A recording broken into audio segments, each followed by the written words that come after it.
Iman yang mengubah cara kita melihat hidup. Ada kalanya kehidupan membuat kita melihat segala sesuatu dari sisi yang salah. Ketika masalah datang, kita hanya melihat kesulitan. Ketika doa belum dijawab, kita merasa Tuhan diam. Ketika mengalami kegagalan, kita merasa masa depan sudah berakhir. Padahal, seringkali yang perlu Tuhan ubah bukan terlebih dahulu keadaan kita, tetapi cara kita melihat keadaan tersebut. Iman mengajarkan kita untuk melihat hidup bukan hanya berdasarkan apa yang tampak, tetapi berdasarkan siapa Tuhan yang menyertai kita. Iman tidak selalu mengubah keadaan seketika, tetapi iman dapat mengubah cara kita menghadapi keadaan. Alkitab berkata dalam 2 Korintus 5 ayat 7, bahwa hidup kita berdasarkan iman, bukan berdasarkan apa yang kelihatan. Firman Tuhan mengingatkan bahwa apa yang kita lihat bukanlah seluruh kebenaran tentang kehidupan kita. Mata kita hanya melihat keadaan sekarang, tetapi iman memandang kepada Tuhan dan percaya bahwa Dia tetap bekerja. Ketika kita melihat masalah, iman berkata, Tuhan masih sanggup menolong. Ketika kita melihat jalan yang tertutup, iman berkata, Tuhan masih sanggup membuka jalan. Ketika kita melihat kekurangan, iman berkata, Tuhan tetap memelihara. Ketika kita melihat kegagalan, iman berkata, ini bukan akhir perjalanan saya. Inilah cara pandang iman. Mungkin hari ini engkau sedang melewati masa yang tidak mudah. Ada doa yang belum terjawab, masalah keluarga yang belum selesai, pekerjaan yang belum memberikan hasil, atau masa depan yang belum jelas. Jika kita hanya melihat semuanya dengan mata manusia, kita mudah menjadi putus asa. Tetapi iman mengajak kita berkata, Tuhan, saya tidak memahami semuanya, tetapi saya percaya Engkau tetap bekerja. Iman tidak mengatakan bahwa masalah tidak ada. Iman mengakui masalah, tetapi tidak membiarkan masalah menjadi pusat perhatian. Pusat perhatian kita adalah Tuhan. Kita dapat belajar dari Daud ketika menghadapi Goliat. Orang Israel melihat tubuh Goliat yang besar dan merasa tidak mungkin menang. Tetapi Daud melihat sesuatu yang berbeda. Dia melihat bahwa Tuhan jauh lebih besar daripada Goliat. Masalah mungkin besar, tetapi jangan lupa bahwa Tuhan jauh lebih besar. Seringkali kita mengalami kekalahan sebelum berperang karena cara pandang kita sudah dikalahkan oleh ketakutan. Kita berkata, saya tidak mungkin berhasil. Saya tidak mampu. Keadaan ini terlalu berat.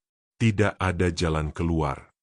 Iman mengubah perkataan itu menjadi, saya mungkin tidak mampu, tetapi Tuhan sanggup menolong saya. Iman membuat kita melihat keterbatasan tanpa kehilangan pengharapan. Iman juga mengubah cara kita melihat masa lalu. Mungkin ada kegagalan yang masih kita sesali, keputusan yang salah, atau pengalaman yang menyakitkan. Jangan biarkan masa lalu menentukan seluruh masa depanmu. Tuhan dapat menggunakan masa lalu untuk membentukmu, bukan menghancurkanmu. Apa yang pernah menjadi luka dapat menjadi kesaksian. Apa yang pernah menjadi kegagalan dapat menjadi pelajaran. Apa yang pernah membuatmu menangis dapat menjadi pengalaman untuk menguatkan orang lain. Dengan iman, kita dapat berkata, saya tidak dapat mengubah masa lalu, tetapi saya percaya Tuhan masih memegang masa depan saya. Iman juga mengubah cara kita melihat masa depan. Tanpa iman, masa depan terlihat menakutkan karena kita tidak tahu apa yang akan terjadi.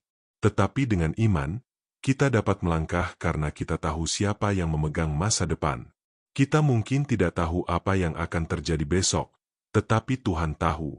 Kita mungkin belum tahu kapan doa dijawab, tetapi Tuhan tahu waktu yang terbaik. Karena itu, kita tidak perlu hidup dalam ketakutan terhadap masa depan. Kita boleh membuat rencana dan melakukan yang terbaik, tetapi hasil akhirnya kita serahkan kepada Tuhan. Iman juga mengubah cara kita melihat orang lain. Kita tidak lagi hanya melihat kesalahan dan kelemahan mereka, tetapi belajar melihat mereka dengan kasih. Kita tidak cepat menghakimi, tetapi belajar mendoakan. Iman membuat kita memiliki mata yang berbeda. Iman juga mengubah cara kita melihat diri sendiri. Mungkin selama ini engkau melihat dirimu sebagai orang yang gagal, tidak mampu, atau selalu tertinggal. Tetapi jangan menentukan nilai dirimu berdasarkan keberhasilan atau kegagalan. Engkau adalah pribadi yang dikasihi Tuhan. Ketika cara pandang kita berubah, cara kita menjalani hidup juga berubah. Kita tidak mudah menyerah ketika menghadapi masalah. Kita tidak terlalu takut menghadapi masa depan. Kita tidak iri melihat keberhasilan orang lain. Kita tidak terus menghukum diri karena masa lalu. Kita belajar melihat kehidupan dari sudut pandang Tuhan. Mungkin keadaanmu hari ini belum berubah. Tetapi jika cara pandangmu berubah, hatimu dapat menjadi lebih kuat. Masa penantian dapat menjadi tempat pertumbuhan iman. Kesulitan dapat menjadi tempat kita mengalami pertolongan Tuhan. Kegagalan dapat menjadi kesempatan untuk memulai kembali. Karena itu, jangan hanya berdoa, "Tuhan, ubahlah keadaan saya." Berdoalah juga, "Tuhan, ubahlah cara saya melihat keadaan." Mintalah Tuhan memberikan mata iman. Ketika melihat masalah, lihatlah kesempatan untuk percaya. Ketika melihat kelemahan, ingatlah kekuatan Tuhan. Ketika melihat pintu tertutup, percayalah Tuhan memiliki jalan lain. Ketika melihat masa depan yang tidak pasti, tetaplah tenang karena Tuhan memegangnya. Iman tidak selalu membuat perjalanan menjadi mudah, tetapi iman membuat kita mampu menjalani perjalanan dengan pengharapan. Jadi, jangan hidup hanya berdasarkan apa yang kelihatan. Apa yang engkau lihat hari ini bukanlah akhir dari cerita. Tuhan masih bekerja. Tuhan masih memegang hidupmu. Tuhan masih sanggup melakukan sesuatu yang belum dapat engkau lihat. Tetaplah percaya. Tetaplah berharap. Tetaplah melangkah. Mari kita berdoa. Tuhan, terima kasih karena Engkau mengajarkan kami hidup berdasarkan iman, bukan berdasarkan apa yang kelihatan. Seringkali kami melihat masalah lebih besar daripada kuasa-Mu. Ubahlah cara pandang kami.